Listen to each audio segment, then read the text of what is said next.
তারা বুঝতে পারে এই মানুষ সাধারণ কেউ নন, এটি আল্লাহর পক্ষ থেকে প্রেরিত এক মহাপুরুষ। দ্বিতীয় কারামত, রাজ দরবারে বিশাল গরু মাটিতে ঢুকে যায়। একবার রাজা পৃথ্বীরাজ এক বিরাট গরু উৎসবের ব্যবস্থা করেন এবং ঘোষণা দেন, এই উৎসর্গ ঠেকাতে পারলে আমি মেনে নেব যে ইসলামের শান্তি, শক্তি ও সত্য। খাজা সাহেব বলেন, আমরা উৎসর্গে বিশ্বাস করি না, আমরা আল্লাহর ইবাদতে বিশ্বাস করি। রাজা রেগে গিয়ে গরু নিয়ে আসতে বলেন। খাজা সাহেব মাটির দিকে ইশারা করেন এবং দোয়া করেন, হে আল্লাহ, যদি এটা তোমার পথে বাধা হয় তুমি তোমার কুদরত দেখাও। মুহূর্তের মধ্যে বিশাল গরুটি মাটির নিচে তলিয়ে যায়।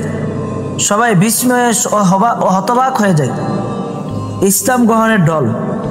এসব কারামত ও আধ্যাত্মিক প্রভাব দেখে হাজার হাজার হিন্দু, দরিদ্র বণিক, এমনকি কিছু রাজ পরিবারের সদস্য ইসলাম গ্রহণ করে। আজমির হয়ে ওঠে ভারতীয় উপমহাদেশের ইসলাম প্রচারের অন্যতম কেন্দ্র। এ কারণে তাকে বলা হয় গরিব নওয়াজ, অর্থাৎ দরিদ্রের বন্ধু।